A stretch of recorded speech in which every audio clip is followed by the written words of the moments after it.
எல்லாம் எப்படி இருக்கீங்க?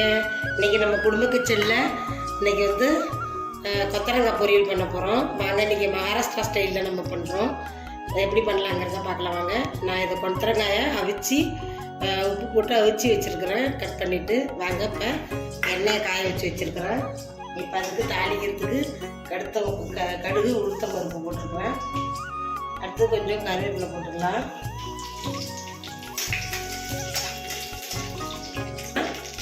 வெங்காயம் கொஞ்சோண்டு போட்டுக்கலாம்.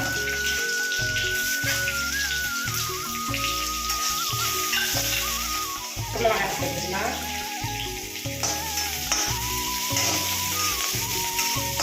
காஞ்ச மிளகா இருந்தாலும் காஞ்ச மிளகா போட்டுங்க, பச்சை மிளகா இருந்தாலும் பச்சை மிளகா போட்டுங்க. பார்த்தீங்கன்னா நல்லா வதங்கிடுச்சு வெங்காயம். நம்ம வேக வச்சுருக்க கொத்தரங்காயை போடுறோம்.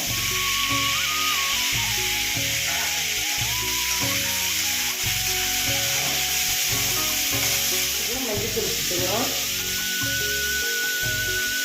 லைட்டாக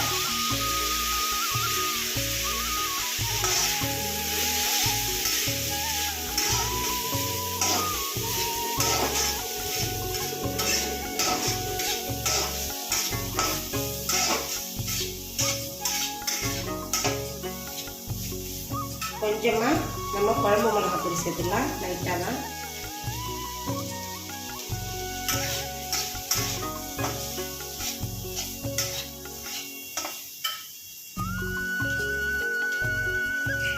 கொஞ்சம் பச்சை வாசனை போகிறதுக்காக தண்ணியை தெளித்து விட்டு கொடுத்து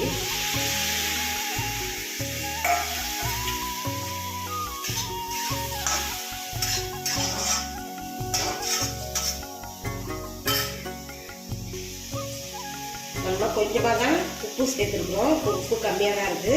நம்ம இன்னும் கொஞ்சம் உப்பு சேர்த்துப்போம். கேஸை வந்து சிம்லேயே வச்சுக்கோங்க.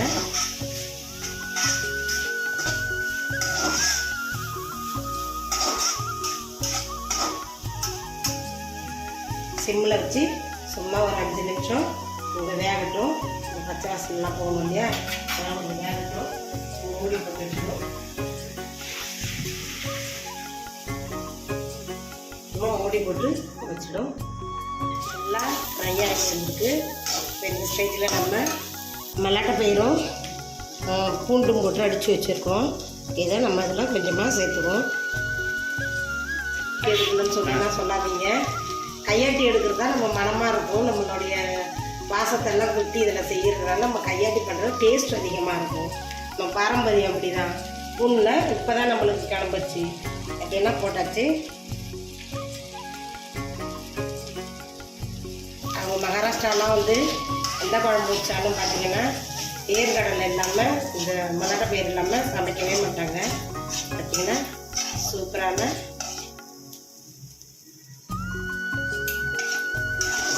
கொத்தரங்காய் வேர்க்கடலை பொரியல் ரெடி ஆகிடுச்சு. நம்ம வந்து தமிழ்நாட்டில் இதுக்கு தேங்காய் துருவி போடுவோம். ஆனால் தேங்காய் துருவி போடல, இன்னும் கொஞ்சம் கூட நம்ம போட்டுடலாம். நல்லா இருக்குங்க, டேஸ்ட்டாக இருக்குங்க,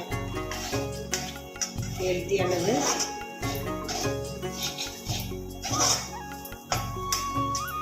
அவ்வளோதாங்க, சூப்பரான நம்ம கொத்தரங்காய் வேர்க்கடலை செஞ்சு ரெடி ஆகிடுச்சு. பொரியல் ரெடி ஆகிடுச்சு. பார்த்தீங்கன்னா நீங்களே இந்த மாதிரி செய்து பார்த்துட்டு எப்படி இருக்குன்னு சொல்லி கமெண்ட் பண்ணுங்கள், ஷேர் பண்ணுங்கள், சப்ஸ்கிரைப் பண்ணுங்கள்.